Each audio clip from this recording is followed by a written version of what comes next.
자, 이제 두 번째 추천주 흐름 체크 살펴보도록 하겠습니다. 자, 오늘 제가 얼마 전에 영상도 올렸었어요. 네, 여기 보시면은 자, 어디였니?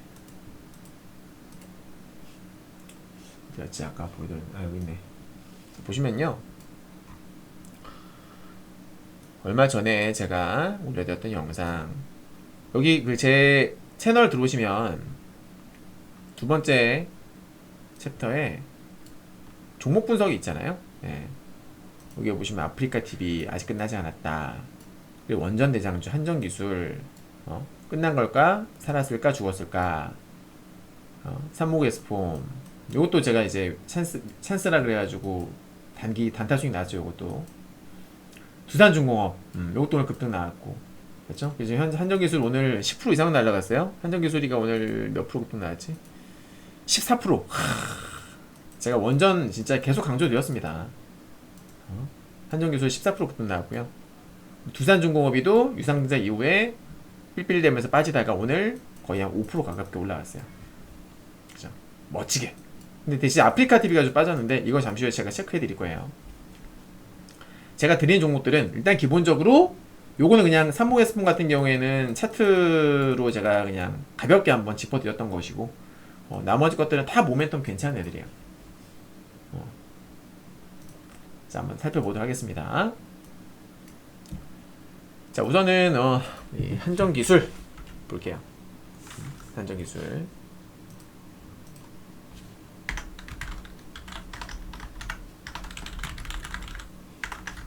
두산중공업, 아프리카 TV, 관심주들, 그리고 덱스터, 오늘 덱스터 나갔었죠. 그리고 오늘 막판에 NP, 네, 그리고 CJ, CGV 요 정도가 되겠습니다. 한전기술 오늘 초급등 나왔는데 제가 강조 드렸어요. 네. 자, 한전기술이 뭐다? 어떤 종목이다? 원전이다. 원전. 원자력 관련주다. 이 원전은 지금 크게 한 세 가지 모멘텀. 크게 세 가지 모멘텀으로 나눌 수가 있는데, 첫 번째 윤석열 후보. 윤석열 후보의 대선 공약이죠. 문재인 정부 들어서서 탈원전 체제로 가면서 우리나라 이제 원전 관련주들이 많이 좀 빠졌었어요. 위축이 됐죠. 네. 근데 이제 이 윤석열이 탈원전을 폐지하겠다라고 해가지고 밀고 있습니다 지금. 대선은 언제입니까? 내년 3월이죠. 이렇게 말씀드리면 야, 내년 3월까지 가져가면 대박이겠구나. 우리 또 주린이 분들은 또 그렇게 생각을 하실 텐데 분명히 아닙니다. 그렇지 않아요. 보통은 이제 가장 빨리 죽는 게 뭐냐면 대선 인맥주예요. 지금 인맥주 들고 있으면 안 됩니다. 인맥주는 안정적으로 한 5개월, 6개월 전후로 다 파셔야 돼요. 그게 안전빵이에요. 네, 인맥주는. 지역 관련주, 인맥 관련주는 오래 가져가시면 안 됩니다. 정말 위험합니다. 반등 줬다면은 나오셔야 돼요. 네. 그리고 공약주가 그나마 좀 오래 살아남죠. 대선 정책주. 네. 그렇다고 해서 여러분들도 끝까지 가져가시면 안 돼요. 근데 다만 이 한전기술, 원자력이라는 거는 대선 정책주에만 해당되는 건 아니에요. 그죠? 그럼 이제 두 번째 모멘텀이 뭐다? 수주. 그죠? 수주. 이게 이제 여기에 대한 기대감이 지금 아주 크다라는 거죠. 어떤 지금 모멘텀이 있어요? 어떤 수주 모멘텀, 여러분? 어떤 수주 모멘텀이 있습니까? 체코, 폴란드. 내년 1분기에 지금 이제 12월 달이에요. 맞죠? 내년 1분기에 한수원이 폴란드 원전의 그 입찰 제안서를 제출을 할 예정이에요. 그리고 체코 같은 경우에는 체코는 이미 상당 부분 진전이 됐어요. 체코 같은 경우에는 11월 말까지 이미 지났어요. 이제 얼마 전에 11월 말까지 지금 현재 체코 쪽으로 그 밀고 있는 애들이 우리나라 한수원이랑 웨스팅하우스라는 기업이랑 또 EDF 글로벌 기업들, 걔네가 지금 그 3파전 치르고 있는데 이미 뭐 안보평가 답변서를 제출했을 겁니다. 뭐 빠르면 12월이나 내년 1분기 중으로 답변이 오겠죠. 그죠? 그러니까 이제 수주 가능성은 솔직히 알 수 없지만, 제가 전문가가 아니라 그냥 언론 여러 가지 뉴스 보게 되면은 가능성 높다라고는 하더라고요. 어쨌거나 제출했으니까 답변이 오겠지. 그 답변에 대한 기대감이 있잖아요. 그쵸, 여러분? 기대감이 생겼잖아. 예. 내년에 이제 본 입찰이란 말이에요. 내년에 본 입찰. 엄청난 모멘텀인 거예요. 그래서 이제 두 번째로 수주 모멘텀이 있고, 세 번째로는 뭐가 있어요? 지금 글로벌 시장은 어떤 체제로 가고 있습니까?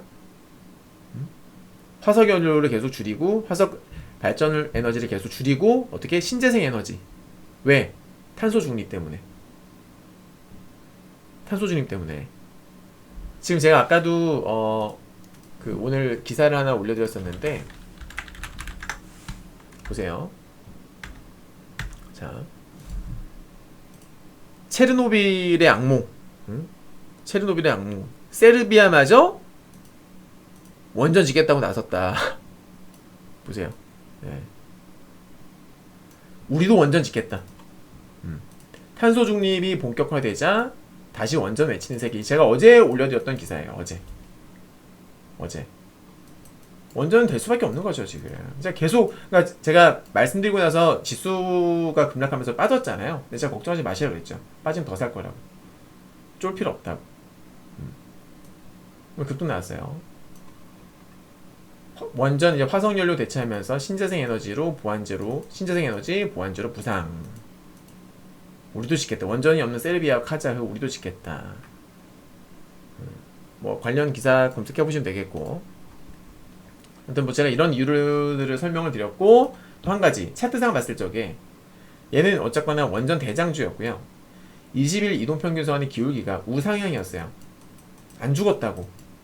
이평선의 기울기 제가 뭐라 그랬습니까? 뭐라 그랬어요? 추세라 그랬잖아요. 비록 주가는 21선을 깼을지언정 20일 이평선의 기울기는 계속 우상향을 유지해주고 있었다라는 거죠. 계속 살아있다 그 말입니다. 초보 투자자들은 21선 깨지면 죽은 줄 알지만 절대 그렇지 않아요. 종목 나름입니다. 실제로 지난 급등 슈팅 이후에 주가 빠졌을 때, 이때도 21선이 살아있었거든요. 급등 났죠. 그죠, 여러분들? 네, 급등 났죠. 그러니까 이평선의 기울기가 꺾이게끔 두진 않았어요. 비록 이때도 21선이 깼지만 20선이 꺾이게끔 두지 않았습니다. 그러니까 관리를 했다라는 거죠. 이평선의 기울기가 꺾이지 않게끔 주포들이 관리를 해줬다. 결국 급등시대가 나왔던 거예요. 네. 이해하셨습니까, 여러분들? 날아갔죠? 오늘 유료회원님들은 추가 사인 들었습니다. 더 샀어요. 유료방은. 지금 무료 같은 경우에는 그냥 그대로 홀딩만 하고 계시는데, 아무튼 뭐 유료건 무료건 다 수익권입니다. 지금 다 수익권이고, 무료 회원님들 같은 경우에는 자율차익인 거 아시죠? 자율차익 목표가는 정해되지 않습니다. 자율로 뭐 1%에서 파시건 2%에서 파시건 계속 가져가시건 그건 여러분들 알아서 하시는 거예요. 네. 저건 한정기술은 지금 흐름이 너무 좋고요. 자, 두 번째 두산중공업. 유상증자, 그러니까 말씀드리고 나서 유상증자 공시가 나왔어요. 그래서 이제 급락이 나왔죠. 제가 이제 분석을 했습니다. 그 주말 동안에 분석 영상을 올려드렸어요. 유상증자가 과연 악재일까? 물론 단기적으로 악재 맞죠. 주식수가 앞으로 늘어날 것이기 때문에 희석이 됐잖아요, 가치가. 그러니까 단기적으로는 주가가 빠지는 건 어쩔 수 없어요. 하지만 유상증자 공시가 나오게 되면 대부분의 주가는 빠지는데, 그 배경을 보셔야 돼요. 배경. 유상증자로 돈을 모아서 어디다 쓸 것이냐, 어디다 쓰려고 돈을 모으는 것이냐, 이게 중요하거든요. 그래서 자세한 것은 이것도 이 영상 보시면 됩니다. 시간 관계상 제가 다 설명드릴 수는 없고요. 네, 아까 말씀드린 제 채널 가셔가지고요, 이 영상 꼭 보세요. 정말 중요합니다. 이건 수익이랑 정말 직결되는 거거든요. 앞으로도 유상증자하는 기업들은 계속 나올 거예요. 근데 단순히 그냥 악재로만 볼 것이 아니라 정말 좋은 내용이라면, 해당 종목이 좋은 섹터, 좋은 테마에 있는 종목이라면은 오히려 저점 매수 기회가 될 수도 있다. 참고로 오늘 그 유상증자 공시로 하한가 간 종목이 있어요. 시간의 단위가에서. 어떤 종목이 하한가 갔냐면 한국 BNC라 종목이에요. 오늘 단위가 하한가를 갔던데, 자 보시면은 시간의 단위가 보세요. 하한가 갔죠. 그죠? 유상증자 그 비율은 보니까 뭐 한 10, 한 3-4% 되는 것 같아요. 시가총액이 1조 4천억인데 유증은 2천억 때렸더라고요. 2천억. 여기 보시면은 유상증자 2천억 유상증자. 그죠? 근데 내용이 어때요? 그냥 운영자금. 이게 제일 안 좋은 거죠. 그러니까 어떤 신성장 동력이라든지 지금 시장에서 어떤 트렌드, 시장에서 알아주는 그런 섹터일 경우에 시설 투자를 위해서 유상증자를 한다. 이런 것들은 호재로 작용해요. 저점 매수가 붙는다고. 근데 이런 식의 그냥 회사 운영자금, 이게 그냥 가장 무난한 거거든요. 회사 운영자금, 할 말 없을 때 그냥 운영자금. 이건 안 좋은 공시죠, 일반적으로. 물론 뭐 제가 100% 모든 케이스를 다 분석한 건 아니기 때문에 장담할 수는 없지만, 제가 이때까지 공부를 한 바로는 이런 경우에는 좀 좋지 않은 유상증자로 분류가 된다. 제 기준에서는 그렇습니다. 네. 두산중공업과는 다르죠. 아무튼 뭐 두중이 유상증자 공시 나오고서 시장이 안 좋았잖아요. 지수가 어제도 폭락이 나왔었기 때문에 어제 빠졌었는데 오늘 바로 또 급등을 해주면서 올라왔습니다. 제가 오늘 그 저희 회원님들께 라이브 방송을 하면서 말씀드렸던 것이, 두산중공업의 그 맥점은, 제가 생각했을 때의 어떤 중요한 맥점은 19,700원 정도라고 제가 말씀드렸었거든요. 대충 그쯤 된다 말씀드렸는데 오늘 딱 넘어갔어요. 그죠? 잘 끝났어요. 너무 잘 끝났어요 오늘. 그래서 일단은 기본적으로 추가 상승 가능성이 좀 높다고 봅니다. 추가 상승 가능성이 매우 높다고 보고 딱 넘어갔어요. 여기를 맥점을 저는 되게 중요시하게 생각을 해요. 맥점 19,700원 여기를 좀 중요하게 생각을 하는데, 여기 넘어갔고 넘어갔기 때문에 일단은 내일도 추가 상승이 기대가 된다. 왜 여기에 맥점이라고 보냐면, 잘 보세요. 과거에 이 가격대를 넘어갔어. 그쵸? 종가 기준 넘어가면서 슈팅이 나왔고요. 그 다음에 잘 봐요. 여기도 종가 기준으로 넘어갔죠? 슈팅이 나왔고요. 그리고 여기도 보시면 딱 지지를 받고서 슈팅이 나왔고요. 그죠, 여러분들? 네. 자, 그리고 이제 10월달에 빠졌죠? 10월달에 왜 빠졌을까요? 10월달에 얘가 왜 빠졌죠? 그때 지수 투매 나왔잖아요. 맥점이고 지지라인 뜨고 뭐고 간에 지수 폭락에는 장사가 없는 거예요. 지수에는 뭐다? 장사 없다.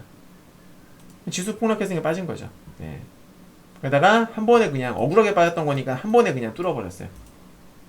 그래서 저는 이제 19,700원이 중요하다고 생각하는데, 오늘도 보시게 되면은 어떻게 돼요? 19,700원을 넘어갔죠. 그렇죠. 두산중공업의 경우에는 우리 러브맨님 영상 안 보셨구나. 그죠? 네, 지금 두산중공업도 모멘텀이 원전 모멘텀인가요? 라고 질문하시는 거 보니까 영상 안 보셨어. 네, 영상 보셔야지.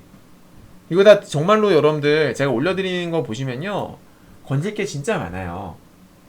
나 귀찮아 하고 안 보시는 분들은 딱 거기까지예요. 제가 항상 강조드리지만 주식은요, 알면 아는 만큼 벌어요. 아는 만큼 법니다. 하지만 모르면 모르는 것 이상으로 손실을 보게 된다. 알겠죠, 여러분들? 그래서 공부하셔야 돼요. 네. 알면 아는 만큼 번다. 벌지만 모르면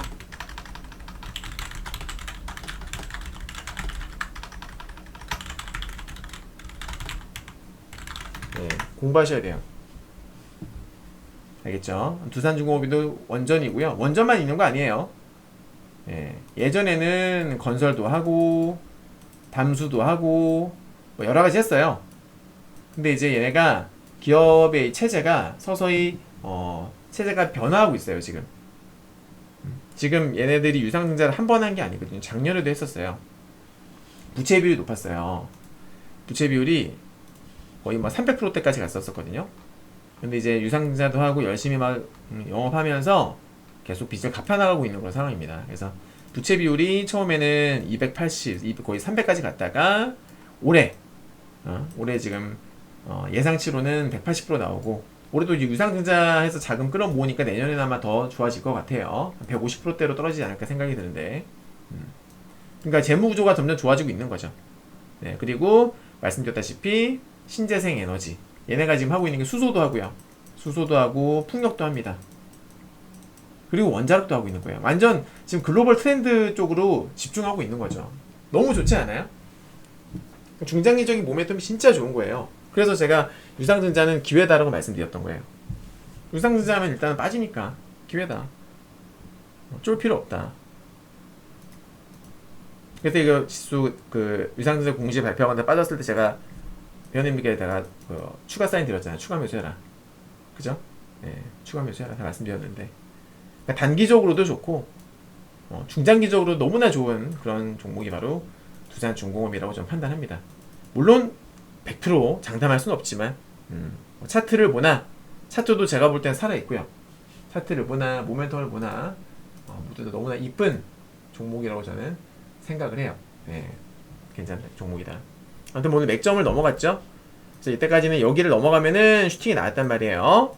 그죠, 여러분들? 네, 이번에도 넘어갔기 때문에 추가 슈팅을 한번 기대해 볼 수가 있는 자리다. 특히나 오늘 한정기술 대장주도 좋았습니다만은 한정기술뿐만이 아니라 전체적인 어떤 원전 관련주들의 흐름이 좀 전반적으로 좀 괜찮았어요. 뭐 저기 또 뭐가 있었더라? 한전산업이도 원전 관련주거든요. 네, 얘놈도 차트가 좀 괜찮았어요. 오늘 제가 생각하는 기술적 맥점에 닿았고요. 네, 한전산업도 나쁜 자리 아니에요. 기술적으로 보면요. 한전산업이도 괜찮았었고, 또 한신기계도 나름, 얘도 원전 관련주거든요. 한신기계도 나름 괜찮았어요. 얘도 괜찮고. 그러니까 지금 최근에 지수 하락으로 인해 가지고 원전주뿐만이 아니라, 사실 그렇잖아요, 여러분 아시겠지만은 지수가 이렇게 많이 빠졌어요. 2주 동안. 지금 뭐 바닥이 아닌 종목이 거의 없다 싶을 정도로 싼 종목들이 많습니다. 종목에 문제가 있어서 빠졌다기보다는 그냥 시장 수급이 꼬이면서, 그죠? 시장 투자 심리가 너무 악화되면서 그냥 억울하게 빠진 종목들이 넘쳐나요. 정말 많거든요. 그러니까 지금은 위기가 아닌 기회인 거죠. 예. 아무튼 뭐 이왕 살 거면 모멘텀이 뚜렷한 종목들 사는 게 아무래도 승률적으로 봤을 때도 좋지 않겠습니까? 뭐 지금 원전주는 두산중공업, 한전기술도 좋지만은 전체적으로 다 좀 차트가 많이 예뻐 보인다 말씀드리고요. 그리고 아프리카TV, 네. 자, 오늘 어제까지 제가 되게 좋았었는데, 왜냐면 지수와 비교를 해보면은, 자, 어제까지 지수가 급락했잖아요. 그죠? 어제까지 많이 빠졌단 말이에요. 네. 근데 오늘 갑자기 급락을 하는 거예요. 어제까지는 최근에 지수가 막 쭉쭉 빠질 때는 너무나 잘 버텼던 우리 한전기술인데, 보시면 이렇게, 그죠? 지수가 무려 음봉이 하나, 둘, 셋, 네 차례나 나올 동안에 한전기술이는 음봉 한 번밖에 없었거든요. 좋았던 거예요. 갑자기 오늘 빠졌죠. 갑자기. 뭐 때문에 빠졌을까요? 자, 나중에 이것도 제가 한번 강의를 해드릴게요. 주가가 빠지는 요인들은 정말 많이 있어요. 우리 또 주린이 분들께서 많이 하는 질문이기도 합니다. 대표님, 이 종목 왜 빠지나요? 왜 오르나요? 시장이 2,400개가 넘는 종목들이 있는데 매일같이 오르고 내리고 합니다. 그 종목들이 다 무슨 뭐 특별한 이유가 있어서, 특별한 호재가 있어서, 악재가 있어서 오르내리는 게 아닙니다. 절대 아니에요. 정말 수많은 이유들이 있는데 말씀드렸던 대로 호재 때문에 오르기도 하고 악재 때문에 빠지기도 하고 혹은 지수 때문에 오르기도 하고 역시 빠지기도 하고 혹은 수급 때문에. 그러니까 이 종목을 보유하고 있는 어떤 예를 들어서 뭐 슈퍼김이라든지 아니면은 어떤 증권 전문가, 증권 전문가 회원들, 회원 수가 많이 있는 증권 전문가 그쪽에서 뭐 매수했던 종목이라든지 아니면은 특정 운용사, 펀드 매니저, 그죠? 기관 투자자, 걔네가 보유하고 있었는데 펀드 매니저의 경우에 포트폴리오 리밸런싱을 위해서 그냥 여러 종목, 이 펀드 매니저들은 여러 종목들을 가지고 있다 보니까 한 종목 팔아도 그냥 원오프 댐이에요. 팔고 다른 거 사기 위해서 그냥 리밸런싱 하는 거거든요. 그럴 수 있는 거예요. 그러니까 특별히 어떤 나빠서도 아니고 그냥 자기 포트폴리오에 어떤 리밸런싱을 위해 가지고 매도할 수도 있는 거란 말이지. 여러 가지 이유가 있어요. 그거를 다 알 수 없어요. 어떻게 알겠어요? 안 나오거든. 그런 것도 뉴스에 안 나오죠, 당연히. 혹은 정말 어떤 뭐 슈퍼기미가 있는데 그냥 슈퍼기미가 생각했을 때 안 좋다고 판단해서 매도했을 수도 있는 거고, 그잖아요. 보통 투매가 나오는 경우가 뭐냐면 저점 깨졌을 때, 그러니까 어떤 나름대로 어떤 직전 저점, 맥점이 깨졌을 때에 투매가 나와요. 오늘도 이제 아침에 아프리카가 아침부터 이제 투매가 났던 이유가 지수도 빠지긴 했지만 지수가 아침에 살짝 흔들리면서 얘가 누가 아침 던졌단 말이에요. 이거를 봐봐, 그죠? 던졌어요. 아침에 던지면서 이 투자 심리가 순간적으로 악화되면서 확 빠졌던 거야. 이해되시죠? 그래서 오늘 이제 장 끝나고 나서 수급을 보니까 역시나 수급이 꼬였더라고. 최근에도 이제 고점에서부터 이제 그 기관, 특히나 투신이라든지 연기금이라든지 또 사모라든지 얘네들이 이제 좀 차익 실현을 하고 있었어요. 11월 달부터죠. 팔던 애들이 다시 또 판 거예요. 오늘 무슨 말인지 아시죠? 차익 실현 하던 애들이 다시 한번 차익 실현을 했다. 딱 그겁니다. 반대로 또 매수하는 애들도 있죠. 뭐 금융투자 같은 경우에는 얘네가 팔 때 샀어요. 좀 매도하는 애가 있으면은 또 매수하는 애들도 있는 거죠. 얘네들이 이제 다시 팔았는데 뭐 똑같은 주체인지는 알 수 없지만은 특정 어떤 운용 주체에서 매도 물량이 나갔다. 딱 그뿐이다. 그뿐이다. 모멘텀 살아있고, 얘 모멘텀 뭐가 있어요? 아프리카 TV. 기본적으로 얘는 유튜브 관련주. 그러니까 이 스트리밍 서비스에 따른 어떤 방송, 광고, 그죠? 광고 수익이 정말 어마무시하죠.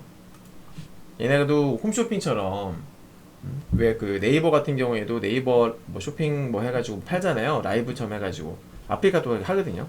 그 이름이 있었는데 이름이 까먹었다 제가. 알았었는데 까먹었네. 아무튼 뭐 수익 구조가 되게 다양해졌어요. 아프리카 TV도. 그냥 단순히 뭐 별풍선 거기서만 나오는 게 아닙니다. 광고, 별풍선 등등 여러 가지가 있고, 거기다 이제 예를 들어 NFT, 메타버스를 접목시켰죠.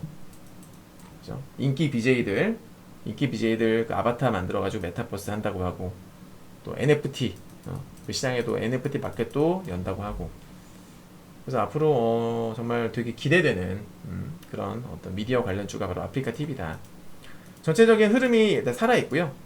또 얘도 빳빳하게 살아있고, 최근에 21선 살짝 깨지긴 했습니다만 지난번에도 보시게 되면은 약간 좀 비슷한 흐름으로 가는 것 같아요. 그때도 이제 21선 깨지고 나서 어떻게 됐어요? 깨지고 나서 옆으로 가다가 한 번 더 빠졌죠, 그죠? 막 지지받다가 다시 한번 2차 급등을 하게 됩니다. 또 지금 또 가다가 저점 살짝 깨지고서 지난번과 비슷하게 60선 그쪽까지 가고 있는데, 물론 뭐 그때랑 똑같이 간다고 장담할 수는 없으나 한 가지 제가 좋게 봤던 거 어제 설명드렸던 부분이죠. 뭐였어요? 고점, 전고점을 돌파하는 상황에서 음봉보다는 양봉이 압도적으로 많았다라는 거. 고점에서 이때만 하더라도 고점을 넘기면서 음봉이 많이 나왔거든요. 중간중간에. 맞죠 여러분들? 근데 지금 같은 경우에는 고점 넘기면서 계속 양봉이었어요. 이게 솔직히 진짜 쉬운 게 아니에요. 계속 양봉이 나왔다고. 그죠 여러분들? 조정권에서 음봉이 좀 나오긴 했습니다만은 또 지수가 급락을 하는 상황에서, 지수 폭락할 때도 어땠어요? 너무 잘 버텼잖아요. 이유가 있단 말이죠. 지수가 급락할 때 안 빠진다라는 건 누군가가 다쳤다는 소리예요. 그게 슈퍼게임이 될 수도 있고 기관이 될 수도 있고 외국인이 될 수도 있겠죠. 예. 그러다가 이제 좋았는데 갑자기 오늘 누군가가 던져가지고 빠진 것 뿐이에요. 그리고 중요한 거, 이 종목 같은 경우에는 얘도 이제 저 나름대로는 나름대로 어떤 맥점을 체크하고 있었었는데, 저는 이 종목의 맥점을 19만 5천 원 정도 보고 있었어요. 오늘 마침 딱 종가를 지켜주는 거야. 종가를. 네. 왜 여기를 보냐면, 일단 기본적으로 최근에 봤을 때 가장 그 큰 거래, 터진 캔들의 11월 1일자 대량 거래 캔들 보이시죠? 양봉? 여기 시초가입니다. 이게 대충 뭐 19만 4,500원이죠. 이 가격대 부근, 여기에 저 맥점을 보고 있는 건데, 오늘 종가를 딱 지킨 거예요. 살짝 깼다가 종가를 들어 올렸죠. 그죠, 여러분들? 네. 기술적으로 봤을 적에 제 기준으로 봤을 때는 내일 만약에 여기서 양봉이 나온다. 내일 여기서 양봉이 나오잖아요. 이런 식으로. 그러니까 오늘 이 가격, 오늘의 저점이 깨지 않은 양봉이 나오게 되면은 추가 매수도 가능한 자리라고 저는 판단을 해요. 개인적으로. 이해되십니까? 네. 아무튼 얘도 뭐 모멘텀 중기로 봐도 전혀 문제 없을 종목이라 저는 판단을 합니다. 네, 뭐 나중 보면 알겠지만은. 그래서 아프리카 TV도 괜찮고. 그다음에 아침에 덱스터를 드렸어요. 덱스터. 아침에 관심주로 덱스터를 드렸는데, 이 종목은 그 메타버스 관련주죠. 네. 아침에 어디서 드렸냐면은 제가 36,500원, 700원인가? 잠시만, 얼마 드렸지? 37,500원. 네. 아침에 37,500원 언더로 드렸어요. 언더 밑으로 잡아라. 기회가 충분히 주어졌습니다. 네, 무려 1시간 반 동안 기회가 주어졌어요. 근데 참 재밌는 게 뭔지 아세요, 여러분들? 매수 추천을 들고 나서 주가가 빠지잖아요? 빠지면 겁나서 매수를 안 해요. 더 빠질까봐. 근데 만약에 매수 추천 들고서 올라가잖아요? 그럼 산다? 진짜 웃기죠? 네. 매수천 들고서 추천하고 나서 주가가 한번 올라가게 되면, 가는 종목이구나 하고서 막 따라 사요. 추천가보다 위에서 막 따라잡는 분들이 있어요. 주린이 분들 보면. 근데 추천 들고서 빠지면은, 야, 급락할 것 같아. 안 사. 결국 수익 났죠, 오늘. 2% 이상. 예. 얘도 이제 지수와 비교해보면, 어때요? 비교되죠? 제가 항상 강조드리는 게 뭐예요? 지수 대비 강한 종목을 해라.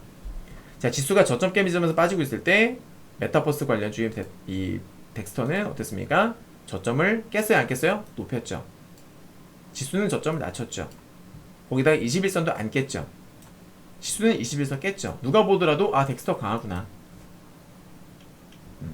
강하구나. 누가 보더라도. 그죠? 이런 종목 해야죠. 예. 아침에 음봉 나왔을 때 매수해라 말씀드렸던 거예요. 그래서 요 놈이 여러분들 37,500원, 그죠? 아까 이하로 잡으셨는데, 오늘 장중 최고가가 덱스터가 오늘 하고 나서 3830, 종가가 38500까지 가구나. 네. 38500. 그리고 단일가에서 아까 38809까지 갔어요. 38809까지. 그러면은 제가 사라고 했던 가격 대비 3.5% 올라간 거예요. 말씀드렸지만 무료 추천주 같은 경우는 자율차익이라고 했었었죠. 자율차익. 난 1% 뛸래, 난 2% 할래, 난 3% 할래. 충분히 매도 기회가 있었다. 매수 기회도 많았고, 만약에 제가 사인 드리고 나서 좀 더 싸게 잡았다면은 많게는 5% 이상의 수익도 가능했던 종목이 덱스터가 되는 거예요. 그죠? 네. 근데 종가 기준으로도 아직 살아있어요. 아직 살아있고, 수익실 하신 분들은 어차피 자율차익이니까 하시면 되는 거고, 아직 보유하고 계시면은 알아서 대응하시면 될 것 같습니다. 자율대기입니다, 무료는. 그다음에 MP는 오늘 이제 오후장 종가 베팅 사인 되었던 종목이에요. MP도 메타버스예요. MP도. 네. 얘도 마찬가지예요. 똑같죠? 그죠? 시장은 빠지는데 얘는 올라가잖아요. 맞죠? 지수 폭락 나올 때 뭐 했어요? 안 빠졌어요. 안 빠졌어요. 그리고 잘 보세요. 얼마 전에 상한가 왔었죠? 상한가 갔다가 반등이 나왔었는데, 거래량이 이때 보시면 거래 대금이 여기서 제일 큰 거래가 터졌어요. 일단은 기본적으로 가장 많은 거래가 터지는 캔들은 의미가 있는 거예요. 그리고 시초가와 저점을 선 그으세요. 왜? 대량 거래가 터진 양봉, 그것도 이렇게 갭 상승을 한 양봉의 경우에는 시초가와 저점이 중요한 맥점이 됩니다.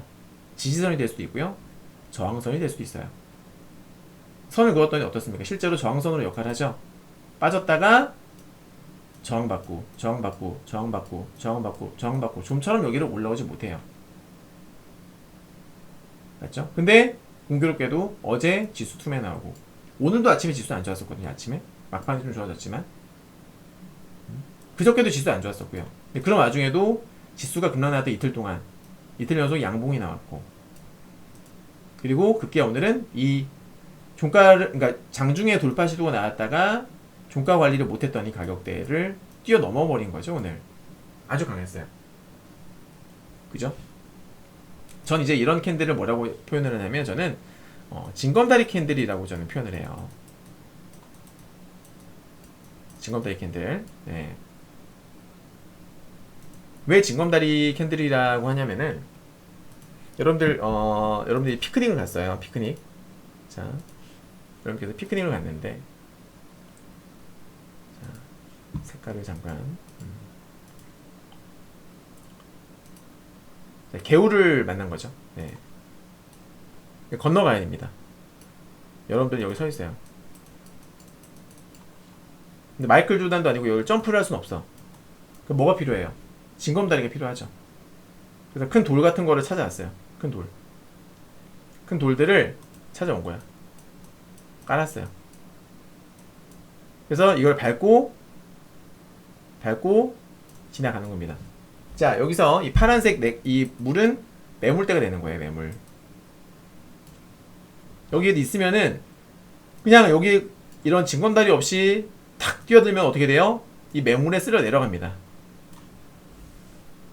무슨 말인지 알죠? 네.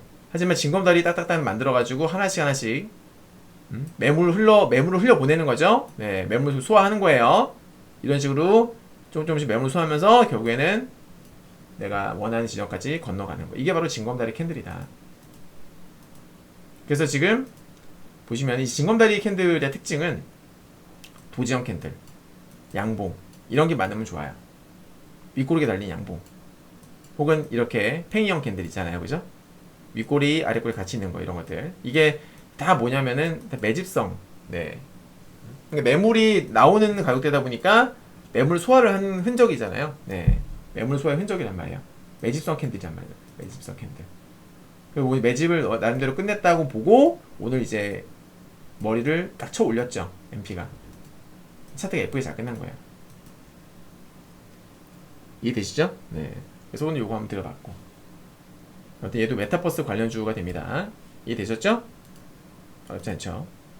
네, CGV 요 놈이 좀 마이너스죠? 네. 딴 거 뭐 걱정할 거 없는데 요 놈이 좀 마이너스예요.